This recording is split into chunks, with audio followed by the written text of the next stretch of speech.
como sul de Minas, e me apaixonei por essa cultura, além de ser um grande apreciador de café. Eu como muito café, então é uma cultura apaixonante, e nós resolvemos fazer alguma coisa, tentar elucidar algumas coisas que o café, que a fisiologia do cafeeiro esconde, e que nós precisamos saber para manejar essa cultura de uma forma cada vez mais técnica, mais assertiva, né?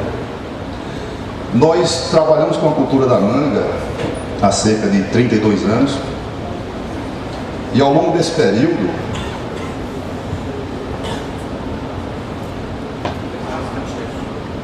esse aí? Esse aqui? Ok, obrigado.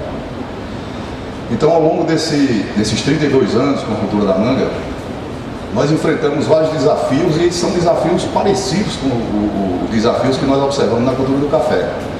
Então eu acho que há condições de adaptar algo que foi feito na manga para a cultura do café e buscar dar uma otimizada, uma melhorada na produtividade e na qualidade da cultura. A questão é saber adaptar essas tecnologias às condições ambientais locais. Então esse é um grande desafio. Então a cultura da manga... Para cá? Desculpa. Isso. Então a cultura da manga no Vale de São Francisco, no início, no meados dos anos 80, se iniciaram os plantios. E eu tive a oportunidade de, no início dos anos 90, 92, comecei a trabalhar com cultura. Me formei em 91 pela Universidade Federal Rural de Pernambuco e comecei a trabalhar com cultura em 92. Então, naquela época, o nível de informação sobre a cultura era muito pequeno, se existia muito pouca literatura a respeito, e na nossa região, no nosso país, muito menos ainda.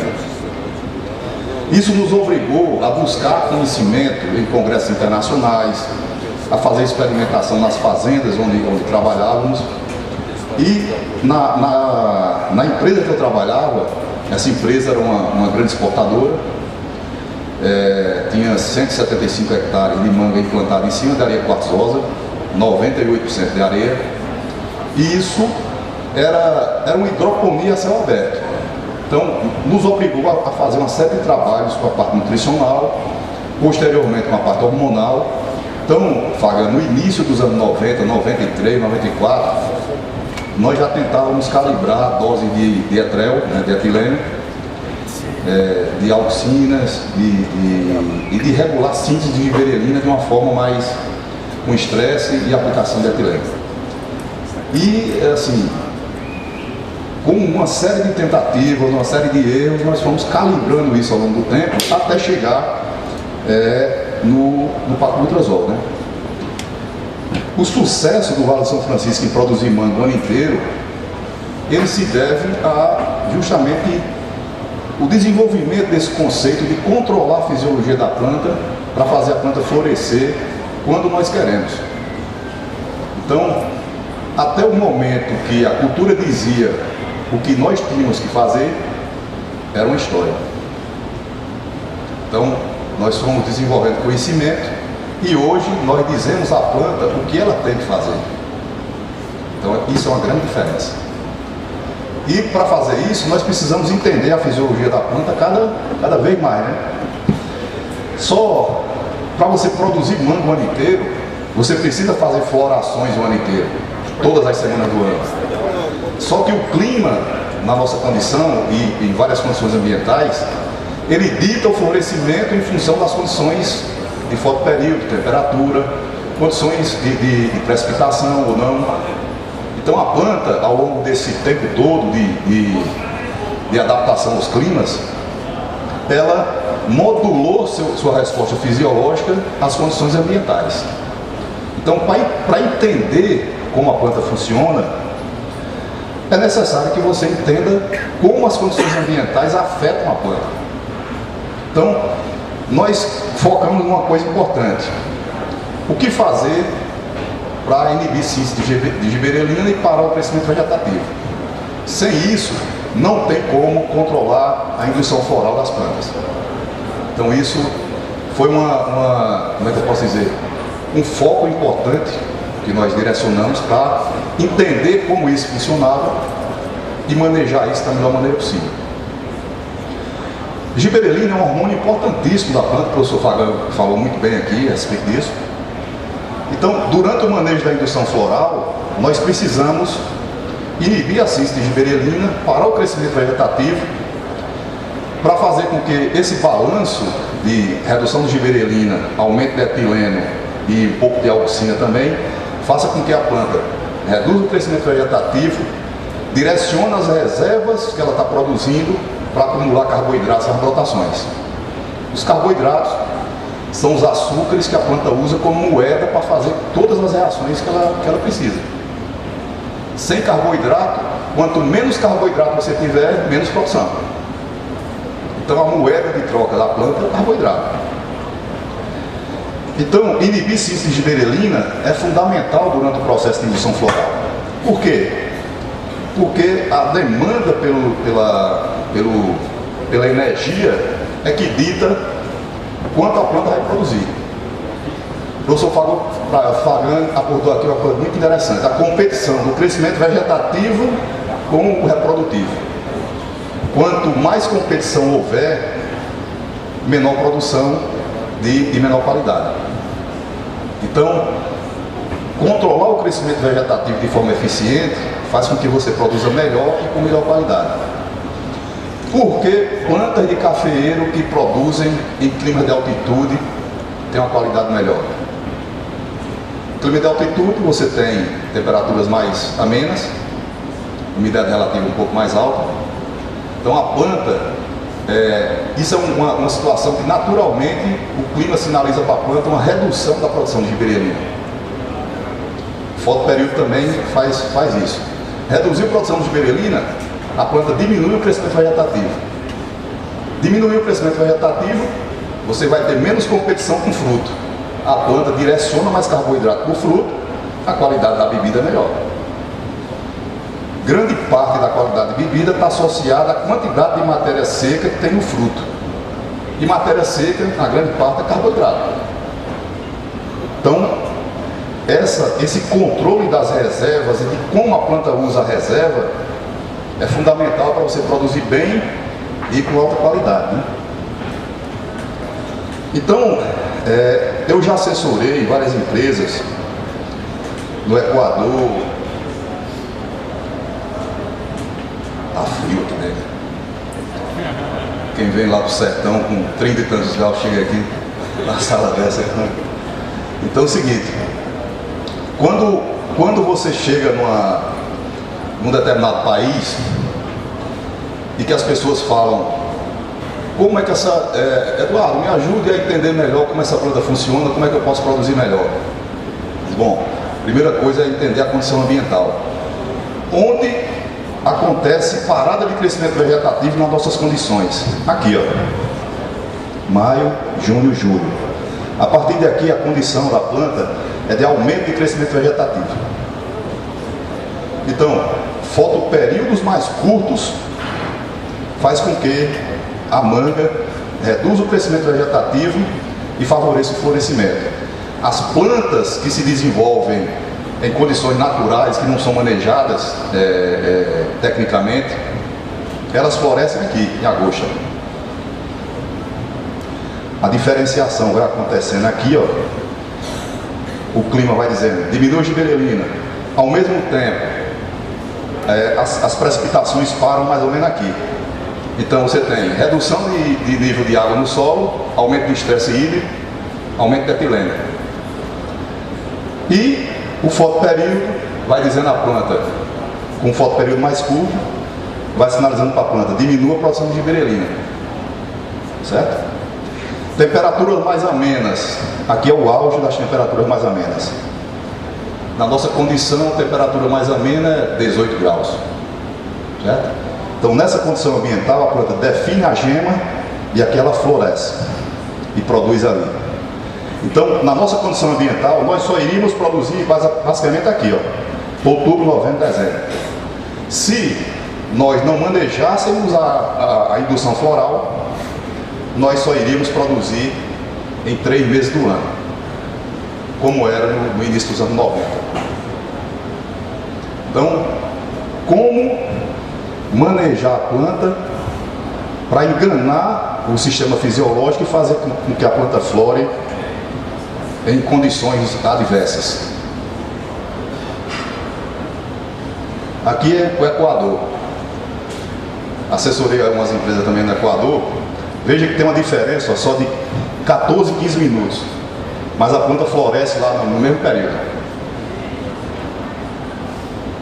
15 minutos, mas a planta entende isso, regula o equilíbrio hormonal dela e responde ao florescimento. República Dominicana, que fica no hemisfério norte. Como a planta responde aqui? Aqui ela só cresce, só cresce, vegeta, começa a parar, diminui o crescimento vegetativo, floresce aqui, ó. Floresce aqui, espontaneamente. Por quê? Fotoperíodo mais curto, temperatura mais amenas. Então o clima está dizendo à planta, o balanço hormonal que eu quero que você faça é esse. Certo? Ok.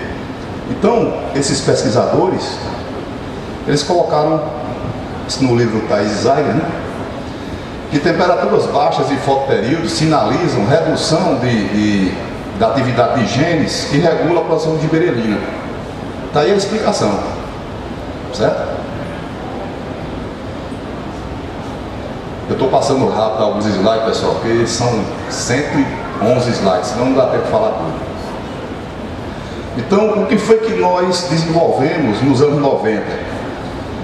Em 94, eu utilizei pela primeira vez paclitrazol em manga, que alguns colegas já tinham iniciado um ano antes. Começamos a desenvolver formas de aplicação, doses, para inibir síntese de berelina. A Syngenta, ela isolou conseguiu fazer o isolamento desse ingrediente ativo, né? Que é um triazol, que ele inibe síntese de berelina, é absorvido por raízes de troncos, folhas, mas é mais eficiente a absorção pelas raízes. E transloca através do xilema para as zonas subapicais, que interferem na divisão e crescimento celular. Então, professor, talvez a melhor resposta do paclitrazol em café seja deixar a planta florar, frutificar, quando terminar a divisão celular, alongou, chegar no enchimento, aplicar. Porque aí ela freia o crescimento vegetativo e toda a reserva que iria para o crescimento vegetativo vai ser deslocado para o enchimento do grão.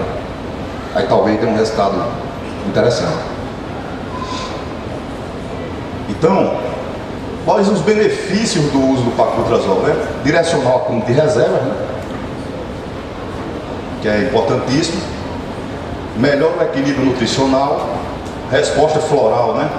Melhora a resposta floral, porque aí vocês poderiam perguntar, mas por que paclitrazol? Por que você com paclitrazol conseguiu resolver essa situação? Quando eu inibo síntese de berelina com paclitrazol, eu estou imitando o que o clima diz à planta. Ou seja, eu estou enganando a fisiologia da planta. Eu não tenho temperatura baixa, nem tenho fotoperíodo baixo. Mas eu vou lá, aplico o paclitrazol, ele inibe síntese de berelina e engana a planta. Então, eu estou driblando a fisiologia da planta. Então, isso é controlar o que a planta faz para obter a melhor resposta.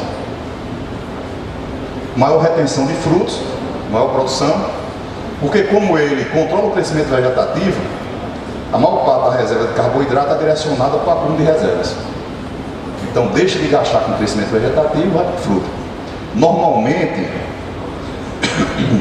Normalmente quando você usa paclitrazol sem fazer nenhum outro tipo de ajuste, nutricional por exemplo, e hormonal, ele aumenta em 30% a produção da manga. Então uma planta que não receba nenhum tipo de tratamento específico, se você colocar sem e com paclitrazol, só com a colocação do paclitrazol aumenta em 30% a produção, e retém mais frio. Agora, quando você inibe a síntese de um hormônio, você mexe numa coisa, num equilíbrio extremamente perigoso. Porque você tem a obrigação de reequilibrar o ciclo hormonal. Se você não reequilibra o ciclo hormonal, você vai tender a ter um problema sério mais adiante. Então, o que foi que nós entendemos com a cultura da manga? É que, como o café, a manga é considerada na literatura internacional como uma cultura bienal. Então, ela produz bem um ano, no ano seguinte uma produção menor.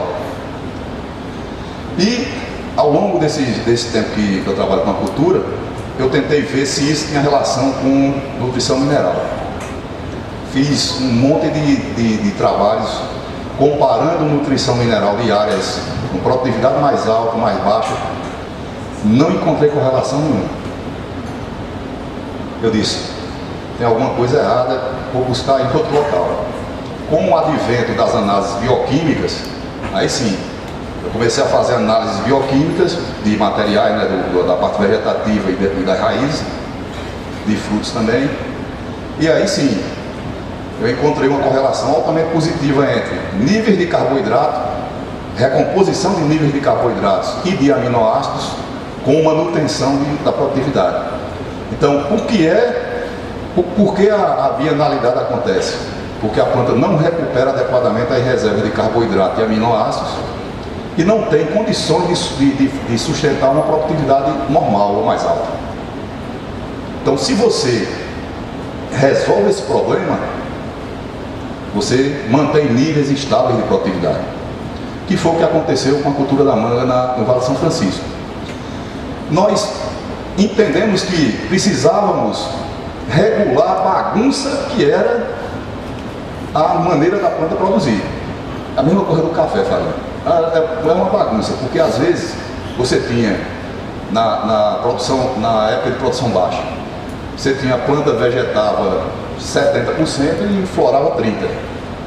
Aí recompunha as reservas, produzia pouco. No ano seguinte tinha uma florada grande, produzia muito. No outro ano acontecia a mesma coisa.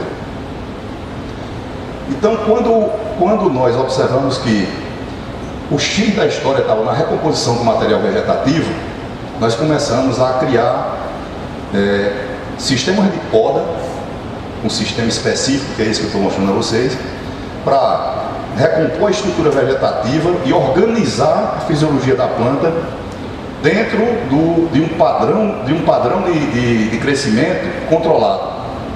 Então, eu compartimentizo a fisiologia da planta, podo, faço a estrutura vegetativa, paro a estrutura vegetativa, acumulo os carboidratos, faço o equilíbrio hormonal para florar, floro e depois eu só cuido da frutificação. Então, a planta que faz 3, 4 coisas ao mesmo tempo não produz bem. Então, o que nós fizemos foi cada macaco no seu galho, né? Na hora de crescer, é crescer. Na hora de parar, é parar. Na hora de encher, é encher. Na hora de florar, é florar. E na hora de produzir, é produzir. Regulando tudo isso, tem uma outra coisa importante, que as reservas são direcionadas para cada momento fisiológico de uma forma mais eficiente. E uma outra coisa importante é que nós colocamos a comida na boca da planta para ela fazer o que ela precisa fazer de melhor para aquele momento. E aí você tem um aumento da eficiência dos processos fisiológicos que a planta faz. Então isso é um grande diferencial. Nós saímos de produtividades de 25, 22, 25, 30 toneladas por hectare, por ano, né, hectareano, para áreas que hoje nós observamos comumente 55, 60 toneladas por hectare. Ou seja, dobrou a produtividade e essas áreas todos os anos produzem isso. Não produzem 20, 30 não, é 50, 50 e pouco, 60 e do outro ano do mesmo jeito. E pomares que tem 35 anos. Outra coisa importante a dizer é que a longevidade das plantas semiperenes ou perenes também está relacionada com a recomposição das reservas de carboidrato e aminoácidos, certo? Quando a planta debilita essas reservas, ela entra em senescência e termina caindo na produtividade. deixando de responder de forma adequada. Então vamos lá. Por que poda com seção trapezoidal? Interceptar mais luz. A base da produção de carboidratos é a interceptação de luz, é a fotossíntese, para produzir o máximo de carboidrato e acumular nas estruturas. Se eu não intercepto luz adequadamente, eu tenho uma baixa eficiência fotossintética, baixa produção de açúcares, e aí você compromete o seu estoque de reserva para a safra. Então, manter a arquitetura de copa é importantíssimo, certo? Para que você possa potencializar o acúmulo de reserva. Na hora, logo após a poda, nós iniciamos com fertilização via fertirrigação e também aplicações foliares para incentivar o crescimento vegetativo. Aí, às vezes, professor, pode entrar até gibberellina logo após isso aqui, dependendo do nível, aliás, do resíduo de paclutrazol que a planta apresente, nós às vezes colocamos gibberellina já a partir daí, para reativar ou elevar o nível de gibberellina para aumentar a brotação. Por que é tão importante essa recomposição, né? Aí cada broto desse é um local de síntese importante de gibberellina. Então, quanto mais brotos tiver, certo? Aqui é um esquemazinho bem interessante. Veja lá, nos meristemas apicais, ó, principais sítios de síntese dos hormônios. Ó. Meristemas apicais, auxina, gibberellina, brasinosteróides. Folhas jovens, auxina, gibberellina. Caule jovem, gibberellina. Raízes, ó, citocinina e asapsis. Então, cada ponto de crescimento daquele é uma fábrica, falando especificamente de auxina e gibberellina, é uma fábrica de produção de auxina e gibberellina a todo vapor. Quanto mais brotos tiver, maior a síntese. Por que essa poda preservando o máximo da superfície foliar da planta? Porque aí eu vou ter mais pontos de crescimento. Mais pontos de crescimento, mais brotos por metro quadrado, mais frutos por metro quadrado, mais produção. Então, quando você reduz a superfície foliar, você reduz automaticamente a produtividade. Nós fizemos um trabalho e publicamos na revista científica europeia, correlacionando superfície foliar com produtividade em manga. Então, as plantas que têm maior potencial produtivo são plantas que têm áreas que têm entre 16 e 18 mil metros quadrados de superfície foliar. Aí você me pergunta, Eduardo, 1 hectare são 10 mil metros, como é que você coloca 16, 18 mil? Simples, verticalizando a estrutura. Muita gente perde produtividade às vezes nas áreas, vem aqui, você tem o quê? Uns 4 metros e meio de altura, vem aqui e poda a planta com 3 metros de altura. Você automaticamente perdeu sua produtividade, no mínimo por 2 anos. Porque você comprometeu a superfície foliar. Manutenção de alta produtividade, ela tem que estar correlacionada, se correlaciona diretamente com a superfície foliar. Perdeu superfície foliar, perde produtividade. Esse foi um dos conceitos também que fez com que nós mantivéssemos níveis elevados de produtividade. Nunca perder superfície foliar. Nós chegamos a uma conta que cada metro quadrado de superfície foliar em manga, uma cultura bem trabalhada, ela chega a produzir de 3,95 a 4,5 quilos de fruta por metro quadrado de superfície. Então, perdeu superfície, perde produtividade. Então, nós incentivamos o crescimento vegetativo para formar essa estrutura aí, ó. Certo? Veja se tem buraco nessa estrutura aí, ó. Cada broto desse é uma unidade de produção, certo? Que está aí acumulando reserva para produzir fruta, certo? Então, a recuperação da reserva de carboidratos e aminoácidos quebra da bienalidade. Recompõe reserva, tranquilo. Isso tem muito a ver também, imagine se você faz uma correlação disso com café. Tudo bom, Betinho? Então é o seguinte, Por ser muito curioso, eu fiz uma área também experimental de café arábica na minha fazenda. Eu sou consultor, sou produtor e sou exportador de manga. E sou um curioso que gosta de estudar outras culturas. Fiz 1 hectare de café arábica na minha fazenda, 4 válvulas com 0,25 hectares cada uma. E estou lá manejando e observando como nós podemos ajustar essa fisiologia do cafeeiro. E tentando colocar parte desses conceitos na cultura do café. E estamos avaliando e observando como a planta responde a isso. Então, pessoal, vejam que essa estrutura vegetativa, ela está parada, aí uma planta que já está com paclobutrazol, mesmo com umidade no solo, a planta está parada, produzindo carboidratos e acumulando nas estruturas. O que é que a planta faz sabiamente? Ela está crescendo raízes também nesse momento, e ela produz a citocinina nas pontas de raízes. Essa citocinina sobe, se liga com açúcares. Quando não tem um uso imediato, ela se liga ao açúcar, se torna uma forma inativa que fica guardada nas estruturas. Então, recuperar a estrutura vegetativa, vai recuperar também raízes, vai estruturar o equilíbrio hormonal para fazer com que você forme um estoque de carboidratos e de citocinina e auxina também, para a planta utilizar em momentos de alta demanda. Se você não fizer isso, você não tem essa reserva.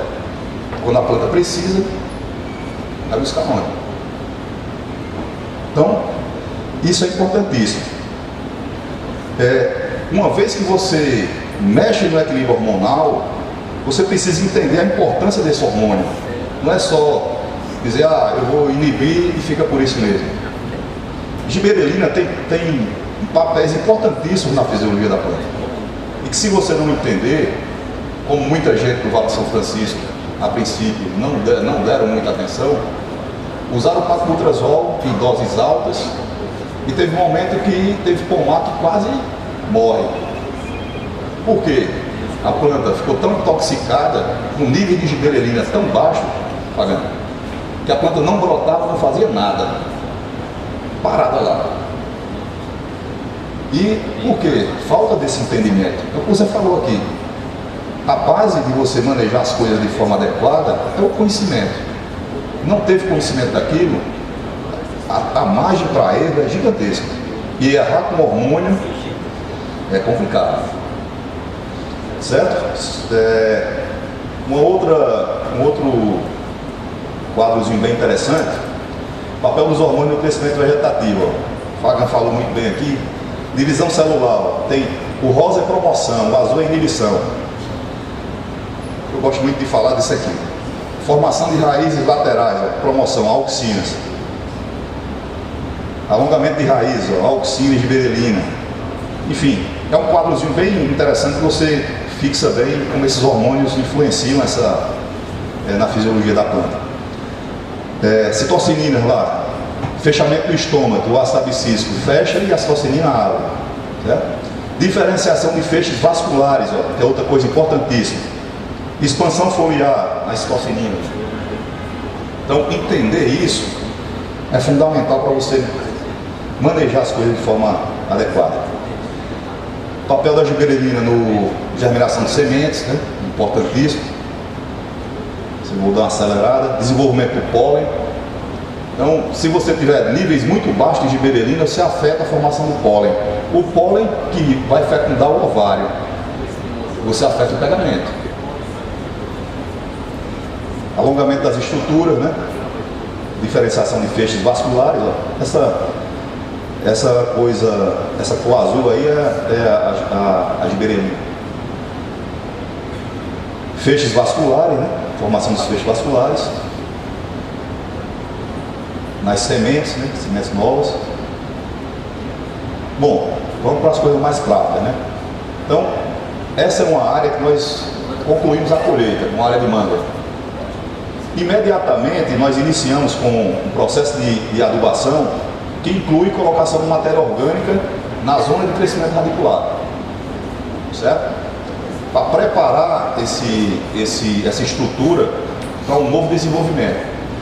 Outra coisa importante a se falar é que os conceitos de irrigação que foram trazidos inicialmente no Vale de São Francisco colocavam uma limitação de área molhada de cerca de 35%, 30 a 35% de área molhada.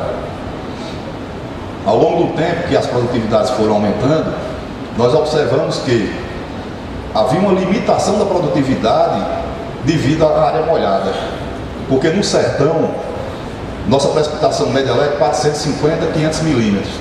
Então, boa parte do ano você tem uma condição de estresse e você precisa, a planta precisa de um sistema radicular forte e com uma quantidade de raízes que dê suporte à parte aérea. Você imagine uma planta com 16 a 18 mil metros quadrados de superfície foliar, ter aquela estrutura foliar e ter pouca raiz. O que aconteceria? Déficit hídrico na folha, começava processo oxidativo, perda de eficiência fotossintética, perda de reserva, produtividade baixa. Era o que acontecia quando tinham áreas com área molhada pequena. Então nós observamos essa limitação do crescimento do sistema radicular e aumentamos a área molhada para 50% da área. Resultado, produtividade explodiu. Áreas que chegamos a produzir 78 toneladas por hectare. Vejam que importância. Então, quando você limita a área molhada, vamos supor que tem uma área de café com uma linha de gotejo. Durante um certo período a raiz está chovendo, né? A raiz ela expande, vai para outros locais onde tem água suficiente que a chuva está molhando tudo.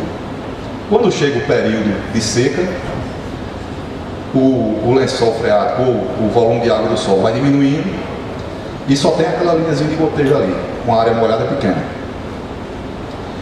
Essa raiz que está sendo irrigada, ela continua produzindo citocinina, mas as que estão fora da zona de crescimento do bulbo molhado vão sentir estresse e vão produzir assabicisco. Aí grande parte da raiz está produzindo assabicisco, mandando fechar o estômago. E só uma pequena parte produzindo citocinina para manter o estômago aberto. Resultado, baixa eficiência fotossintética, baixa produção de carboidrato, produção baixa. Entendeu? Então, nós recuperamos esse material justamente para também recuperar o sistema radicular.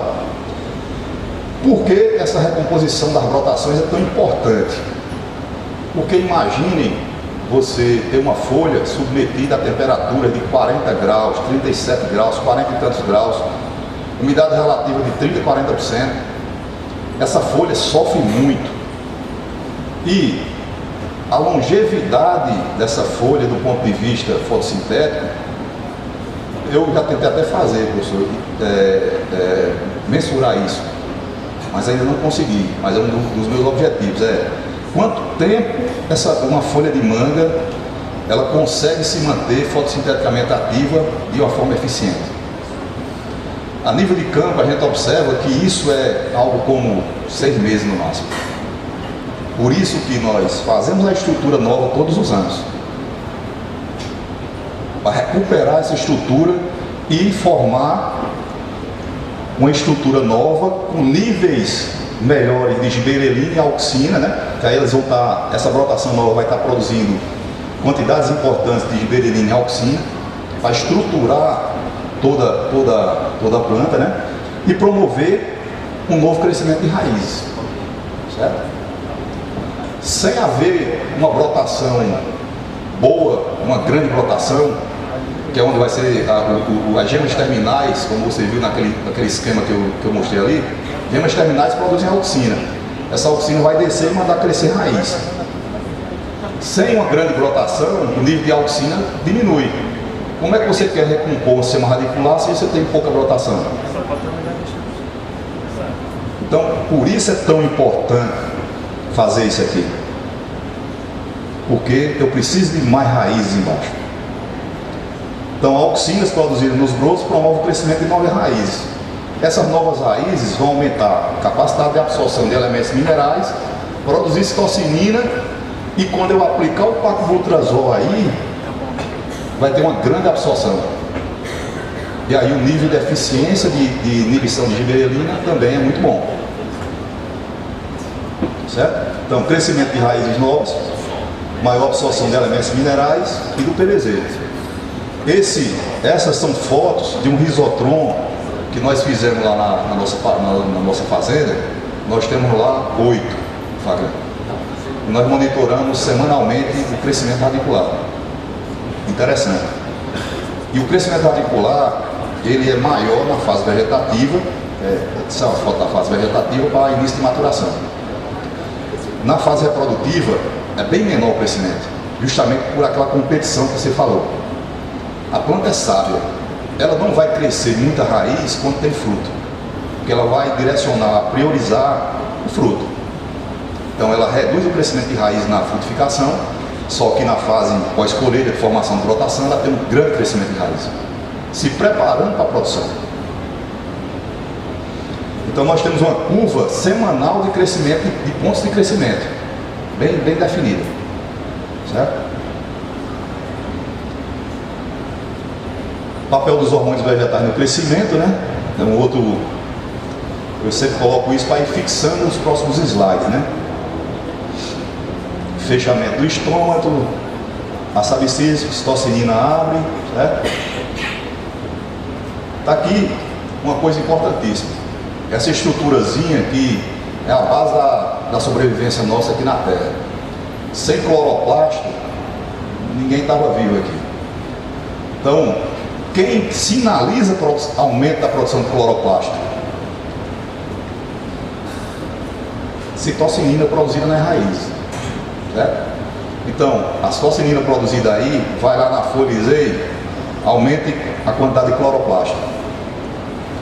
E aí você tem, se você não crescer, se a planta não crescer, não tiver um grande desenvolvimento radicular, você tem menos produção de citocinina, menos produção de cloroplasto, menos clorofila, menos produção de carboidratos.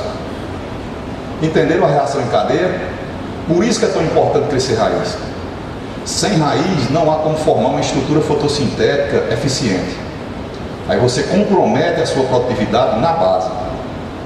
Deixou de ter uma alta eficiência fotossintética, pode fazer o que você quiser para frente que você já está limitado. Então, é um passo a passo que é importantíssimo para você entender cada momento fisiológico, como você precisa manejar de uma forma eficiente para obter altas produtividades, né? Então, todo esse trabalho é para ter alta eficiência fotossintética, para produzir uma grande quantidade de carboidratos, para esse carboidrato ser usado para produção de fruta. Então, recomposição hormonal de reserva é fundamental para a manutenção da produtividade. Recomposição da estrutura vegetativa, acúmulo de carboidratos, certo?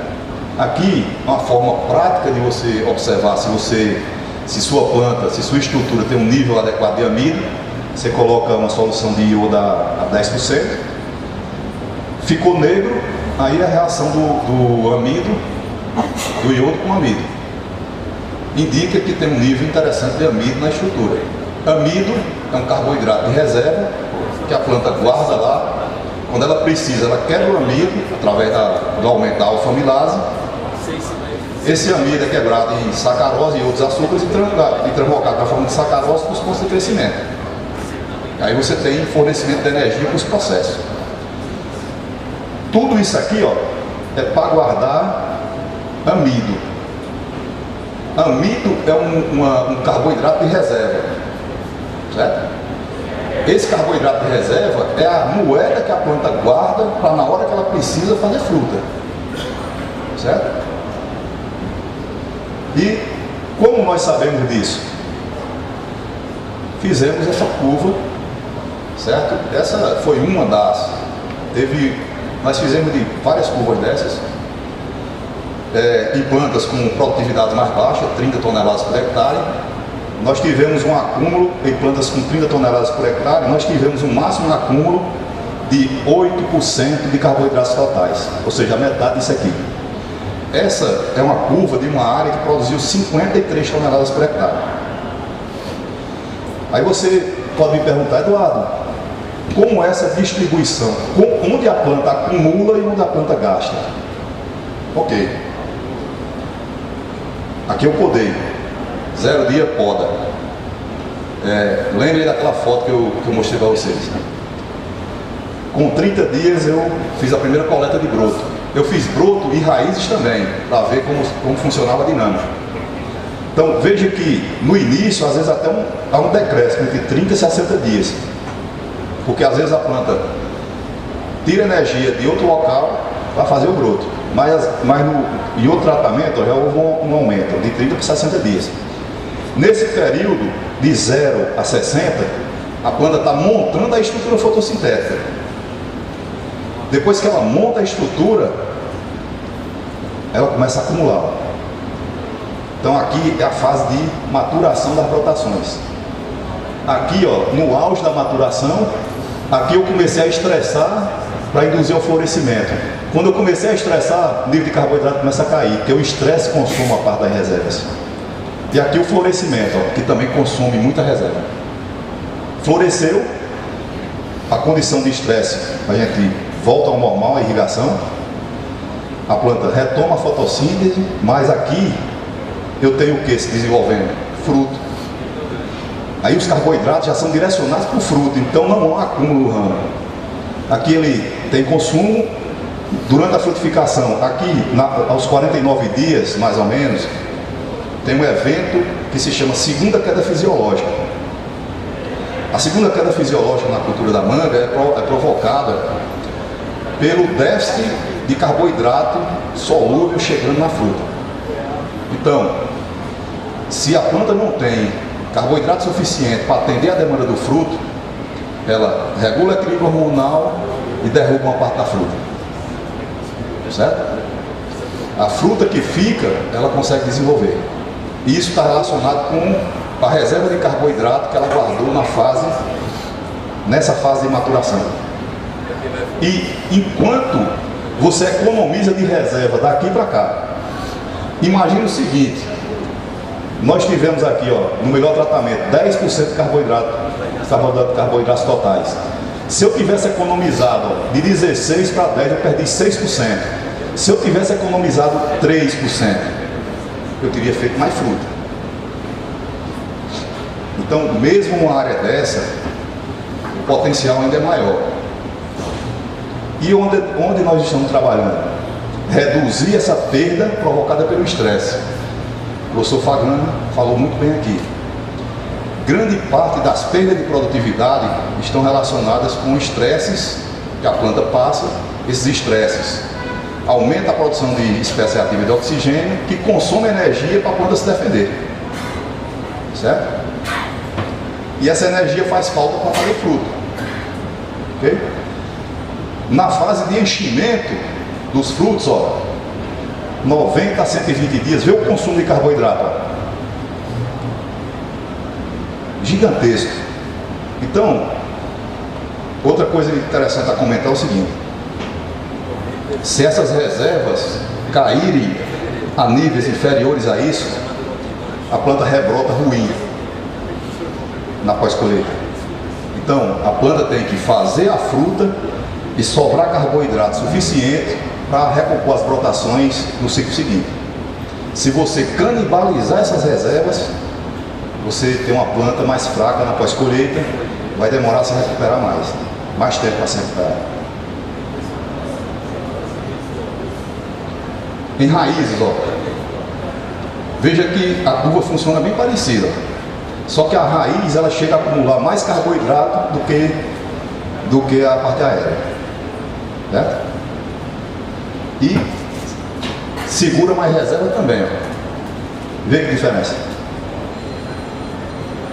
Então, quando a planta precisa na pós-colheita, o que é que ela faz? Ela quebra, ela usa esses carboidratos de reserva da raiz para fazer as novas brotações. Aí, se você tiver uma raiz ruim, bate tudo com o que o professor Fagana estava falando aqui há pouco tempo atrás. Essa foto aqui é uma foto minha de um certo tempo aí que eu usava para espantar trips nas áreas, né? Então, Se vocês observarem, toda essa estrutura vegetativa, ela está parada, certo? Só produzindo reserva para ser utilizada no florescimento, né? E frutificação. A partir daí, nós começamos a fazer o ajuste hormonal, certo? Para favorecer o florescimento. Aí vocês lembrem, o que é que o clima diz à planta para ela florescer? Reduzir gibberellina, aumentar etileno, certo? E para ir desenvolvendo o equilíbrio hormonal que favorece o florescimento. Então, reduzir síntese de gibberellina, controlar o estresse, certo? Para aumentar o etileno endógeno. O que é que nós fazemos com a manga? Vamos supor que a evapotranspiração está dando 6 milímetros dia. Nós colocamos um KC 0,3, 0,4, ou seja, 30 a 40% da lâmina que a planta está perdendo.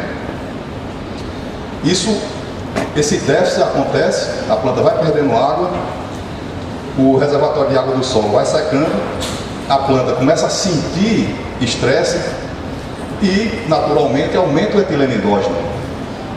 Só que, na nossa condição ambiental, nós nunca paramos totalmente a irrigação, porque se a gente parar totalmente, como é muito seco, o solo seca, a planta entra num déficit hídrico alto, a raiz para de crescer, para de produzir citocinina e começa estresse oxidativo em cima. A planta fecha o estômago, não tem como refrigerar, nível de expectativa de oxigênio sobe, danifica a estrutura foliar. Aí você perde reserva. Perdeu reserva, perde produtividade.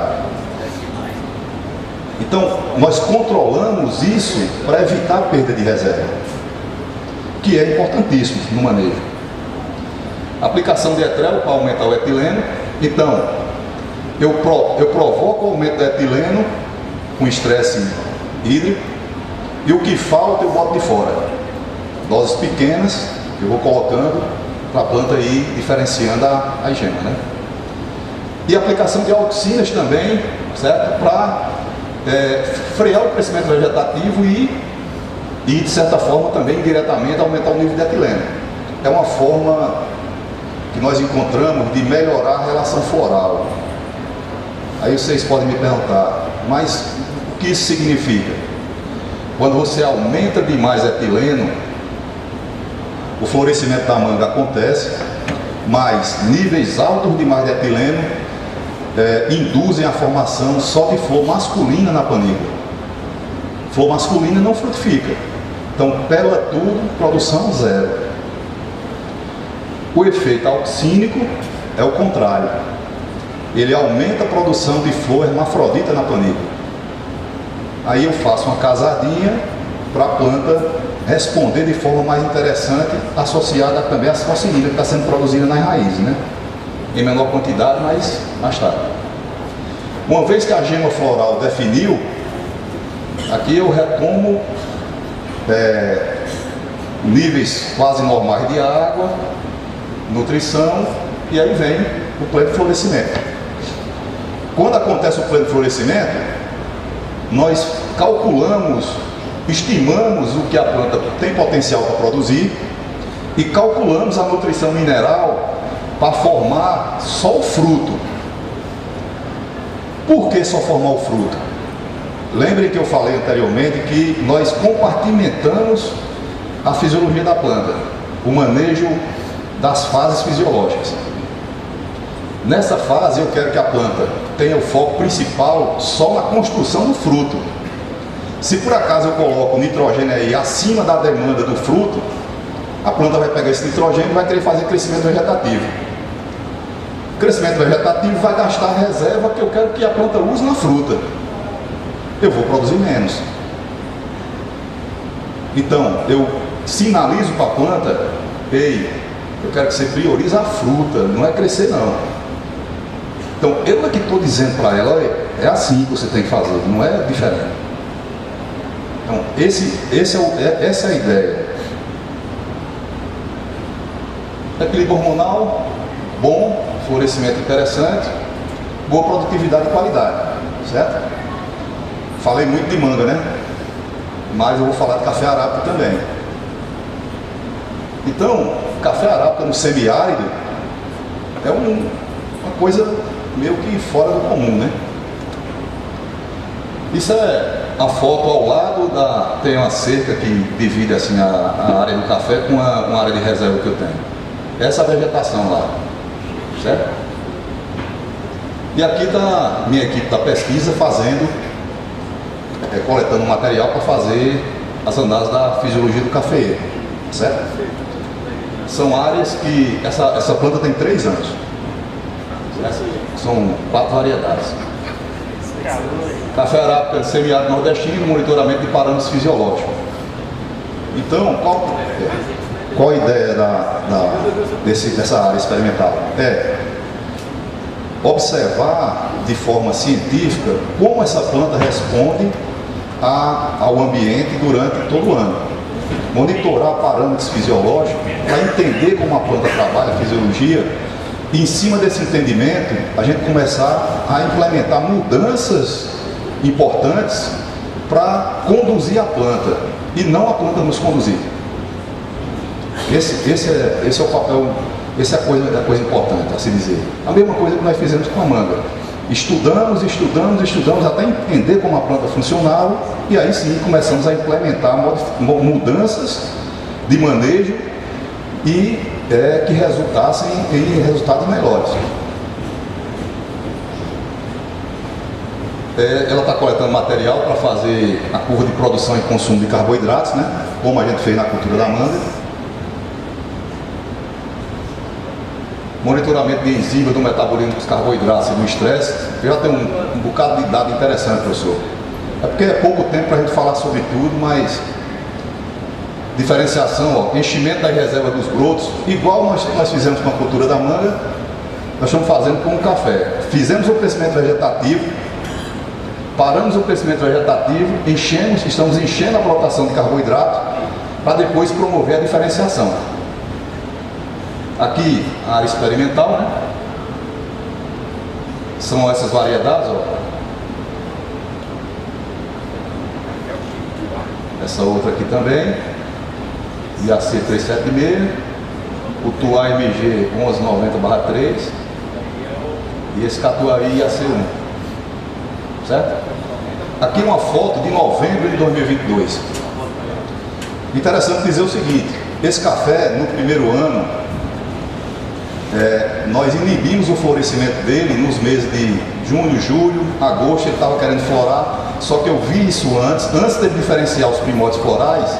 Eu comecei a interferir no sistema hormonal e consegui inibir quase que totalmente o florescimento. Florou muito pouco, frutificou um pouquinho, Fagano, e escapou, né? Beleza. No segundo ano, eu atarefado com muita coisa, terminei que não fui observado adequadamente. Quando eu cheguei lá, já tinha muita coisa diferenciada. Eu tentei ainda fazer alguma coisa, só que no dia 1º de novembro de 2023, aliás, final de outubro, deu uma chuva lá, que isso nunca acontece. Deu uma chuva de 150 milímetros no final de outubro. Aí as gemas, os potes já estavam diferenciados, florou tudo aí, novembro. Aí quando eu chego lá na seguinte que olho, eu disse, bom, eu vi a florada, estava maravilhosa, eu disse, eu não vou interferir mais não. Só que eu já tinha feito algumas coisas antes que terminou afetando o pegamento, não totalmente, mas afetou em parte o pegamento de alguns ramos. Então, aqui a planta, ó, veja como a planta florou, sem perder fogo, sem estresse oxidativo, ó. Essa planta estava sendo irrigada com KC05, salvo engano, sem estresse oxidativo nenhum, ó. Aí tem linha dupla de gotejo, essa área. Nós dimensionamos o sistema de irrigação dessa área para 7,5 mm por dia, com 16 horas de funcionamento, com linha dupla de gotejo, certo? Então, eu tenho um sistema de irrigação dimensionado para dar uma condição que eu quiser para essa planta ter um nível de água e de área molhada suficiente para atender a demanda, certo?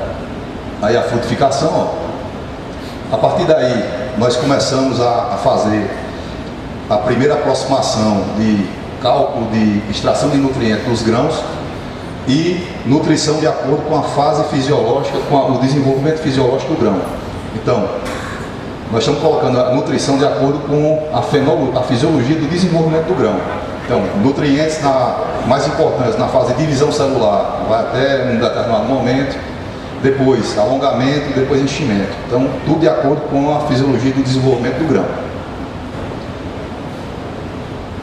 Aí a frutificação já mais desenvolvida. Vocês notem que tem uns protetores solares aqui, porque a radiação era muito forte. Eu fiz algumas aplicações para reduzir o estresse oxidativo.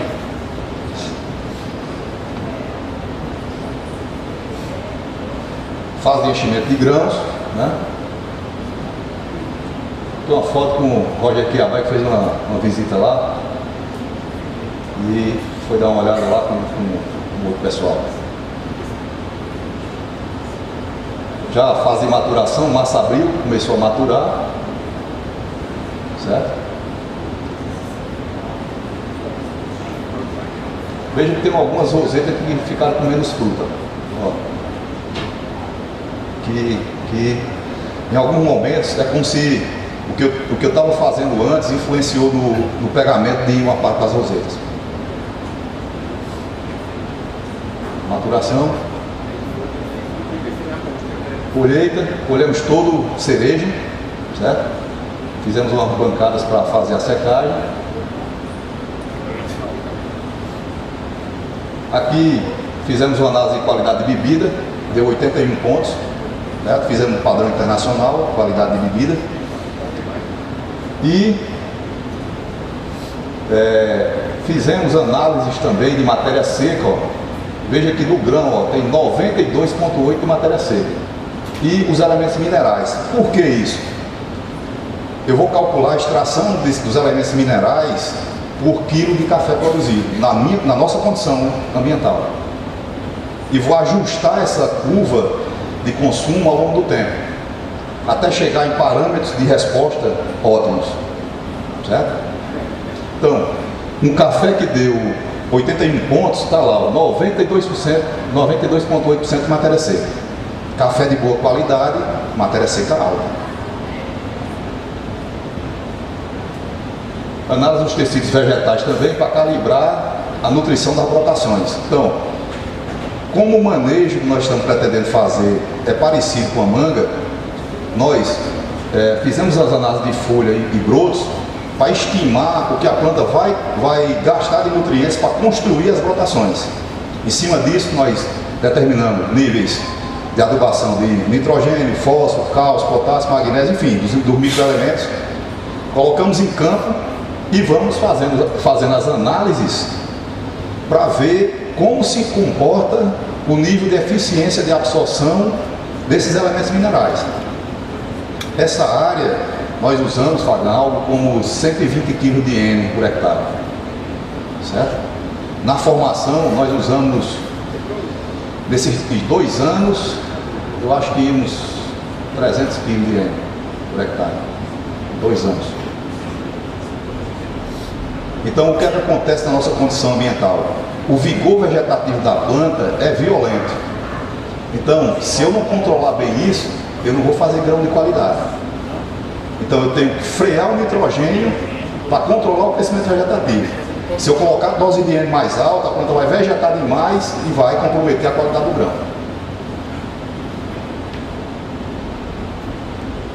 As análises por fase fenológica, ó, eu estou acompanhando mensalmente o nível dos elementos para calcular, para ver a curva de produção, de extração e consumo dos elementos minerais nas fases. Nós fizemos isso na manga nos anos 90. Eu estou fazendo em café agora lá. Cálcio, magnésio, enxofre. Os microelementos, ó. Fagan, é uma correlação interessantíssima. Zinco, manganês, cobre e ferro com capacidade de resposta a estresse oxidativo. Então, mesmo aquela planta submetida a radiação altíssima e umidade relativa baixa, você quase não vê fotoxidação. Mas esse nível aqui de manganês eu acho razoável. Ainda talvez precise aumentar um pouco. Esse aqui precisa aumentar mais um pouco. Esse aqui, eu quero chegar aqui, ó, 150. Agora zinco, é que ainda não está legal, eu preciso ainda melhorar ele. Zinco, ó.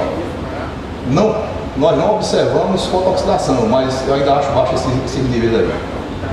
Boro, molibdênio, que é outro elemento que eu acredito que na literatura nem tem uma calibração desse elemento, mas é importantíssimo para você controlar o metabolismo do nitrogênio. Aí, quando nós colhemos a área, o desenvolvimento vegetativo da planta ainda estava muito bom. Se fosse uma área normal, Fagão, os caras teriam dito: ei, não pode essa área não, pelo amor de Deus. Teve um colega lá, um colega que visitou, que trabalha com café, ele olhou: você vai podar esse café? Eu disse: vou. Isso é um crime. Eu disse: é em nome da ciência, meu amigo. Então, nós entramos com a poda mecanizada, ó, com arquitetura trapezoidal. Vejam que eu não podei drasticamente, eu fiz uma poda mediana, porque esse material que tem aí, ele ainda tem reserva de carboidrato. Quanto mais eu volto, eu mais perco carboidrato. Então eu fiz uma poda de desponte, certo? Para incentivar o crescimento, com arquitetura trapezoidal. Vendo aí? Dá para ver legal, a foto ficou meio escura, né? E incentivei o crescimento, ó. Ali, bem ali é o local da poda, ó. Aí vejam como ele cresceu, ó. Quando ele completou a formação do material, ó, formação das brotações, pós-poda, 20 de janeiro, aplicação de inibidor de cistos de berelina. Então, foi o que eu fiz: podei, nitrogênio, macro e microelementos, ácidos orgânicos, enraizador, para ele crescer o material vegetativo. Cresceu o mais rápido possível, fez 10 a 12 pares de folha, paclutrazol. Eu quero 10, 12 pares de folha, por quê? Porque quanto mais longo o material, eu tenho menos interceptação de luz dessas folhas mais internas. Eu quero folhas mais expostas, certo? Folhas novas, só que expostas ao sol para ter o máximo de eficiência fotossintética, para produzir mais carboidrato. Meu tamanho dos brotos, formação das brotações pós-poda, parada do crescimento vegetativo. Ou seja, vejam que nós estamos aplicando na prática os conceitos que foram desenvolvidos para a cultura da manga. Lógico que tem ajustes que precisam ser feitos, certo? Cada região também tem suas peculiaridades, então tem que se adaptar. Enchimento das reservas dos brotos, né? Isso agora em março, certo? Veja que a planta deu uma freada nas brotações novas.